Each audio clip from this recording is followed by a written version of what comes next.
อ้ถึงกินมาเป็นสิบแม่ได้คิดว่าซั่นนี่เลยพี่น้องเนาะเครื่องของที่ว่าทำมาแซนเพิ่นนำมาเป็นคู่แข็งเป็นกระพุ้ยน้ำ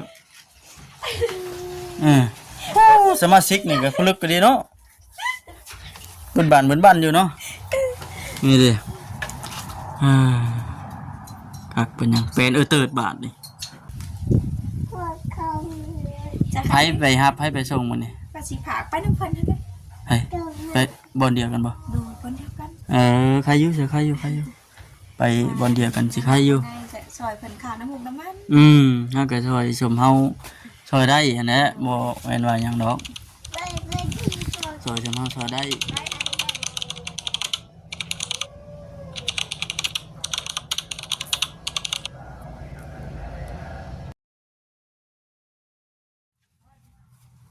พี่น้องเนาะถ้าหากมาฮอดเพิ่นกินนี่พี่น้องเอ้ยถึกช่วงอันแดดซ้ำร้อนซ้ำบ่ายโมงที่เขาบ่สิเขาบ่าย3แล้วจังได๋บ่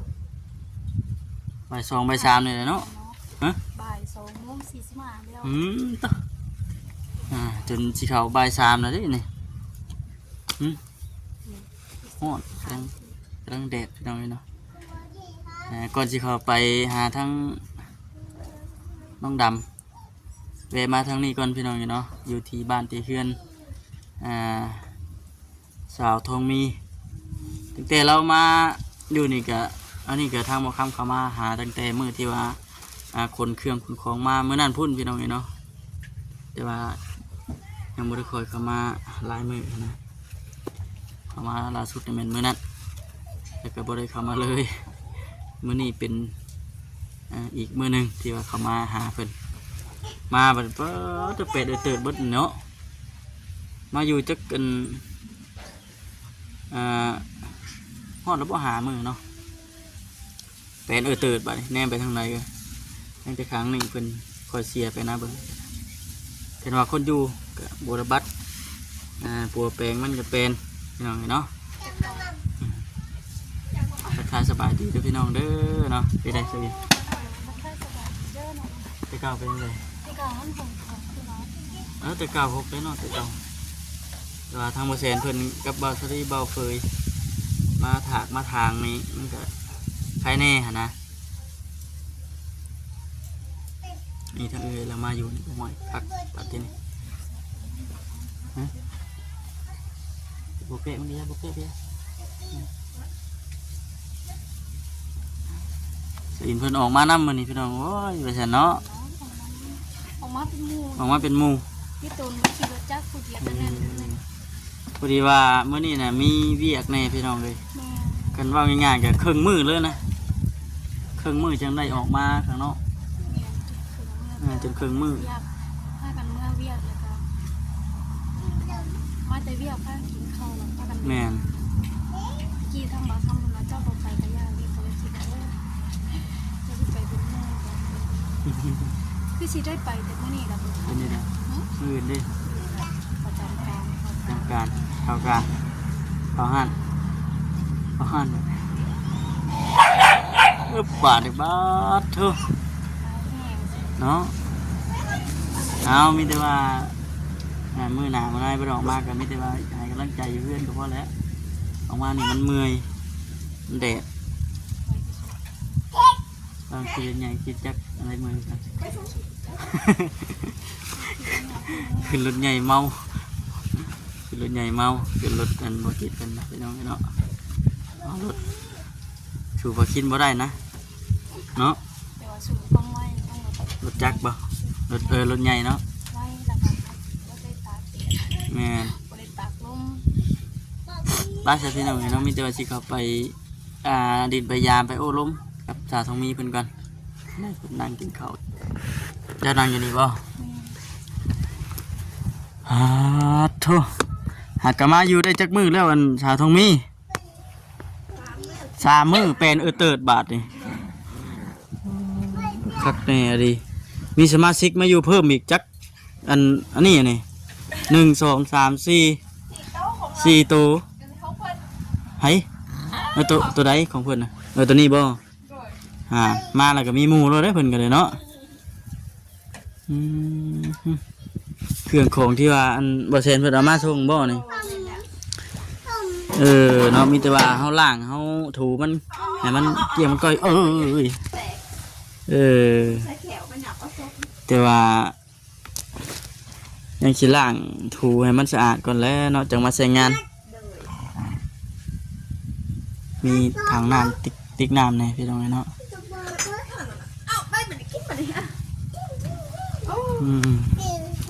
กินยังดีบัดนี้คนหน่อยเอ้ยสบายดีเดี๋ยวพี่น้องเนาะกินกระปุ้น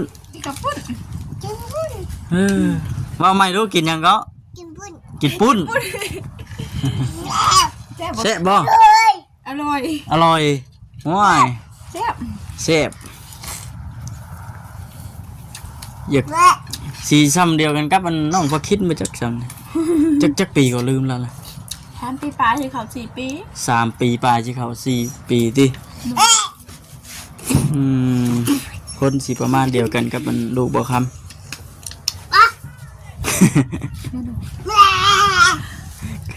เด็กหน่อยกำลังห่าวเนาะเฮ็ดบ่บ่ข่อยเด้อวะบ่เซนเพิ่นเข้ามามื้อนี้โดยเพิ่นเข้ามามาเยี่ยมมายามมาอัปเดตเพิ่นว่าแม่เอาเครื่องใส่เครื่องอันนี้บ่โดยแม่นั่นแหละพอได้ตกนะตักน้ำตักในใส่เนาะเจ้าสิตกดูก็ได้นั่นอันนี้ก็แม่นเอามาแต่พุ่นบ่นี่โดยซื้อน้ำเพิ่นบ่ได้ไว้เด้เฮ็ดเอาเพิ่นทิ่มอันนี้น่ะไม่เศษเพิ่นขนาดไม่เศษก็ยังคักกว่านี้เนาะคักเด้ก็เบิดเท่านี้แหละอันนั้นก็เฮ็ดเองกับมือเลยตัวนั้นก็อันนั้นก็เศษมันคือกันเฮ็ดเป็นเนาะคักก็ดีพี่น้องเนาะแค่ว่าขายเป็นราคาในเพื่อสิไล่ราคาเท่าไหร่บ่ฮู้บ่เห็นว่าสิดอกแต่ว่าอันเฮ็ดแต่ละเทื่อนี่มีแต่เฮ็ดหลายๆอันแล้วก็แม่นส่งขายส่งเลยโดยมีคนมาเอาบางทีกันเนาะปึ๊บให้พ่อน้องเพิ่นไปเฮ็ดเวียกอยู่พุ่นนี่ก็โอ้โนเผ็ดมันเผ็ดเนาะมันเผ็ดเจ้ากินสั่นแม่ข่อยก็เผ็ดข่อยก็เผ็ดคือกันพอได้ปากน้ำมันลูกนี่แหละเราก็ได้เนาะนอนเลยบ่มื้อนี้นอนเลยบ่มื้อนี้ยังอยู่ตกเตียงว่าสินอนบ่นอนเจ็บบ่ตกเตียงนั่นเจ็บบ่เจ็บ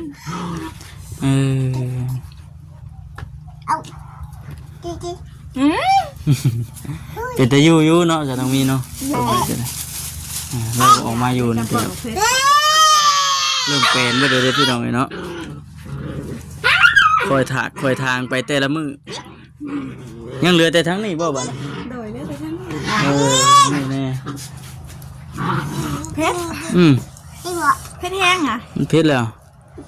เพชรแห้งกินมาแล้วกินมาไม่ใช่เพชรแม่ได้เพชรนี่เลยพี่น้องเนาะเครื่องของที่เราทำมาเซ็นเพิ่นนำมาเป็นคู่เพลงเป็นกระพุ้ยน้ำสมาชิกนี่ก็พลึกก็ดีเนาะบนบ้านอยู่เนาะนี่ดิคักเป็นยังเป็นเติร์ดบาทนี่ตะกี้FCคือสิเห็นอยู่เป็นอะไร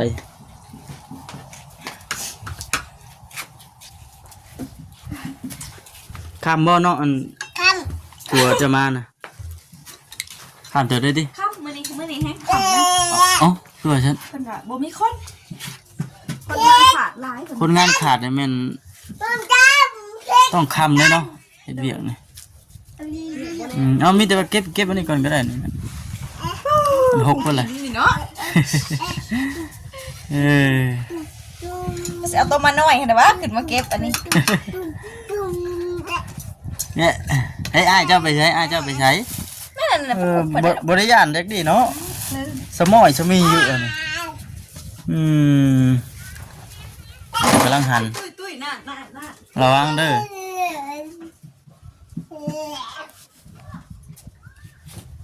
ขึ้นขอขึ้นครัวเพิ่นกระเบิ้งมึงไป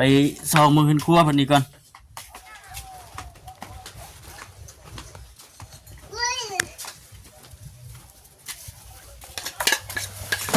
ออกมาอยู่นี่ก็คักคือกันพี่น้องเอ้ยมันบ่ง่ายๆกับมันโล่งสบายหูสบายตาแต่ว่าเขาอยู่แบบคับแคบเนาะตาทองมีครับมวนบอกคำก็มักอยู่ไว้นี่คือกันนะอยู่ในบ้านอะไรก็มันอึดอัดระวังเหยียบด้วยเก็บขวดบ่ได้บ่อันเศษดอกเศษเล็กเนี่ยตารางเก็บไปเลยติ จักโมงน่ะ 3 โมงเด้อติจังได ยังบ่ทันมาเข้าแรง โอ๊บบ้านสิได้กินอยู่บ่บ้านนี่กินแล้วมื้อแรกจะบ่กินเพราะ สิได้1อยู่บ่บ้านนี่ ลืมมาเขาคิดว่ามีกับเจ้าสิใครอยู่ยังว่าหุงไปมาเขารถ บ่อายเอาขู่แม่ไปถิ่มใส่ลูก ใช้บ้าน ขู่แม่ ครูมาเขาบ่เห็น บ่หาไปถิ่มใส่ลูก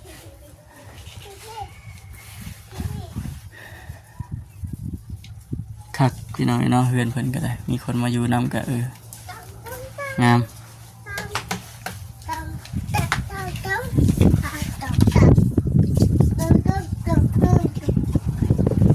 หยุดงานเนาะช่วงนี้เนาะเรือไม้เบิดก็แม่นเนาะไม้นี่มันถึกช่วงเบิดไม้แล้วบ่จะอยู่เฮือนก่อนพอดีจังเที่ยวไปเฮ็ดเนาะให้ทั้งผู้เป็นผัวเพิ่นเที่ยวไปเฮ็ดท่าว่าซั่นซะแล้วก็มีแต่เฮ็ดเวียกอยู่น้ำเฮือน้ำซานใช่เด้อนี่แค่ว่าเฮาเสียเฮายังไปก็กกไม้กกตอกที่ว่าเฮาปลูกมันก็สิขึ้นชัดขึ้นไว้อยู่พี่น้องเนาะปลูกลงไปมันก็ติดตุ๊เจืออยู่ได้เลย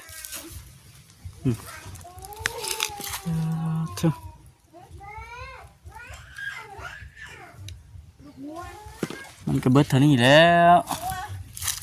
น้ำมันก็กำลังสีอันแตกหนอ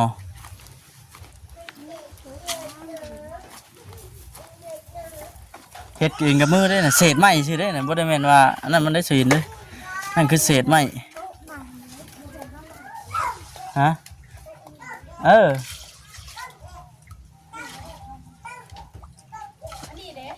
ฮะ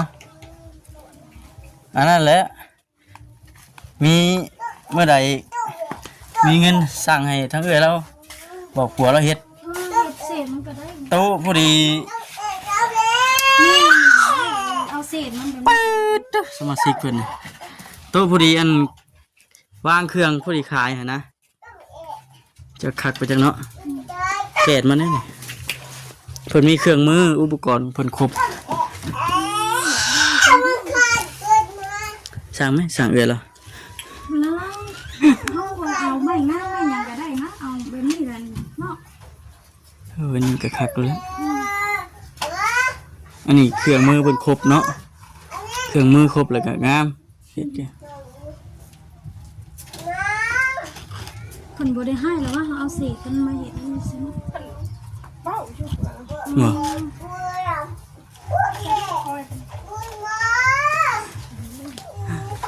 อืม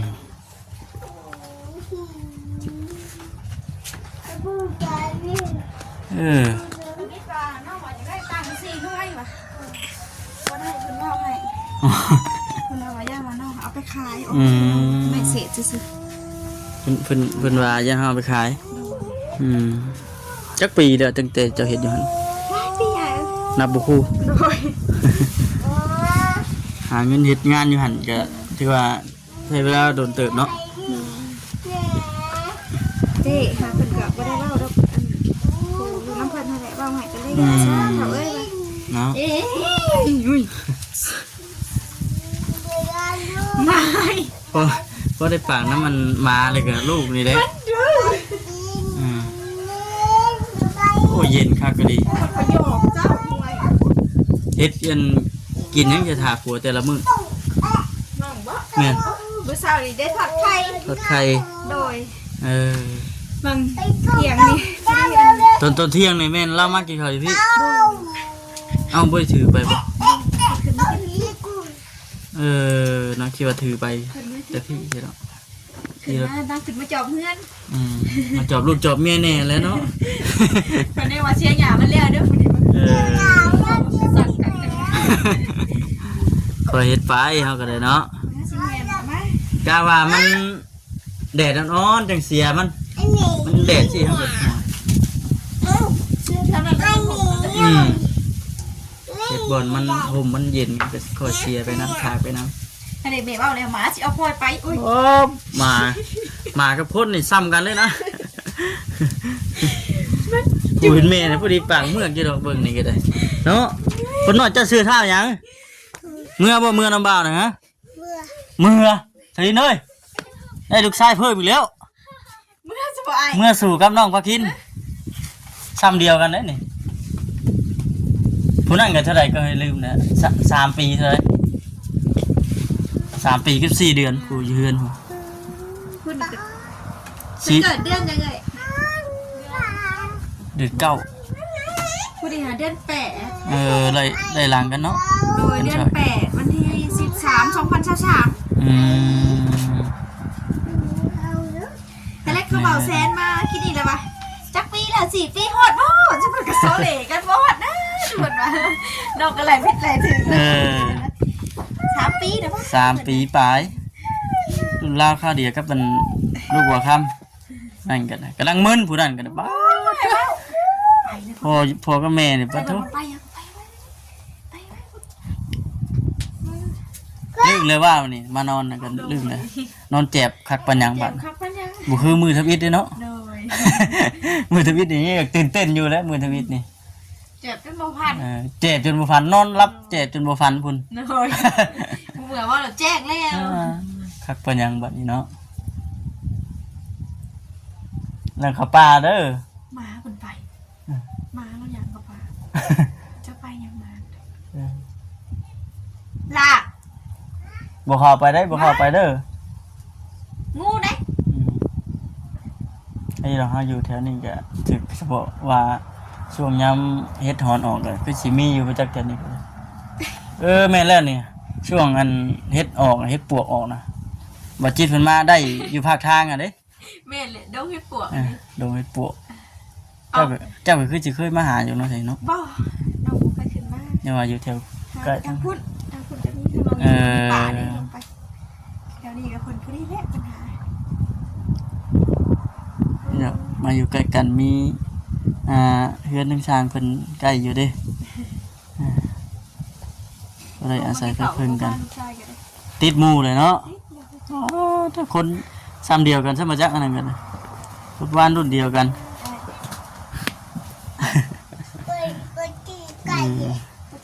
ระวังแต่กระเจ้าลงดินน้ำดินในอย่างนั้น แม่ยังไม่ได้สักเสือขาวให้อ้ายนะ มือเงินไปเฮียนแล้วเนาะ จะพ่อเจ๊ไว้เห็นเขาตากเสือขาว จะ ไผไปครับไผไปส่งมันนี่ กระสีผากไปน้ำพันท่านเลย ไปบอลเดียวกันบ่ ดูคนเดียวกัน ใครอยู่เสียใครอยู่ไปบอลเดียวกันสิใครอยู่ ซอยเพิ่นข้าวน้ำมูกน้ำมัน เฮาก็ช่วยชมเฮาช่วยได้อันนี้บ่แม่นว่าหยังดอกช่วยชมเฮาช่วยได้ ไปไอ้ไปแก่อยู่พุ่นเลยไปขี่อยู่พุ่นเลยแก่ไป แน่บัดนี้กินหลาย ไปไกลๆเด้อไปน้ำมาบอกกล้วยเด้อไปเลยยังไป อันนี้ก็ก่อนสิเข้าไปหาสาวดำก็เลยแวะเข้ามาเยี่ยมมาคอยเบิ่งก่อนว่าซั่น เดี๋ยวจะไปหาเพิ่นว่า ยังอยู่มากับพอดีแวะกันมานี่เลยหลายคนพยายามเพิ่นเมื่อวานนี่ขึ้นมาค่ำแต่บ่มืดเลย มืด7 โมงเลย โอ้ มาหน่อยป๊อกไปนอนดิผัว มาแล้วพ่อคะบอกมาจนเราอยากมาส่งโอ้ คากะลีเนาะ เอา เอาเพื่อเพิ่นเลิกเวียกเด้ แม่นนะ เฮ็ดเลิกเวียกแล้วประเทศอันนี้ อืม เพิ่นเอาขึ้นมาเลยเพิ่นว่าถาเพิ่นอีก เอามีแต่ว่าดีมุกดีใจนํเด้อ โอ้ย ได้บนอยู่บนเช้าเลยบาดทีนี้มีแต่ว่าเฮาก็ดุมันขยันเอาบาดนี่ได้มันคักได้มันงามเฮ็ดเอา วันนี้อย่างเราพี่น้องเนาะแวะเข้ามาเยี่ยมมายามถามไทยเบิ่งบางทีเราว่าสิมาถามเด็กเด็ดบ่นอนห้องบ่ฝันว่าซั่น คิดไป นอนบ่ฝันแล้วบ่ได้เด็กเด็ดแล้วบาด แก นี่ ทำใส่กล่องไอ้เลย เนาะโอ้ย ไปเร็วเกิบไปเอาเกิบให้แม่ไป อืม เกิบพุ่น คักแน่ดิบาดทีนี้แต่เต้นเลย ไปไปกูไปไกลๆเด้อย่างไป บ่ได้ย่านนะพี่น้องเอ้ยอึ๊บ โดดไปขี่ปะปี๊พุ่นนะลูกขี่ โอ้ยโอ้ยไปเลยแบบบ่ได้จักหยังเลย เจ็บท้องหมดจัง เบิ่งไปกินไปยัง เพิ่นถ่ายเธอหนึ่งเลยไหมมองเขาบาดแซนมากนะน้องแบบอะไรเพิ่นจะได้ เจ็บท้องไม่ดีบ่ มันกินยังบาดแซนอันนี้ซื้อนมเปรี้ยวเขามาแพ็คหนึ่งเพิ่นกินช้อนน้องเพิ่นเบิดเลย เรียบร้อย กูช่องกล่องไม่กินข้าวเที่ยง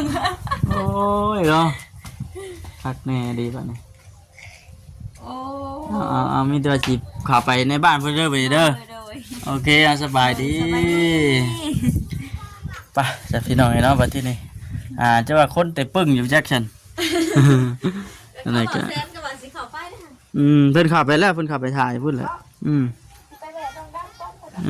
เอาพี่น้องเนาะคลิปนี้ก็สิจบคลิปก่อนสบายดี